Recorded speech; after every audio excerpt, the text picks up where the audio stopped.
ఆ కాలములో అప్పటికప్పుడు విజయము కలగాలంటే ఏ వ్రతము చెయ్యాలి అన్నారు.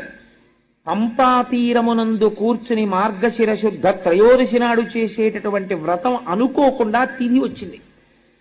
ఇప్పటికిప్పుడు నీకు విజయాన్ని ఇవ్వగలిగినటువంటి వ్రతం ఆ వ్రతం.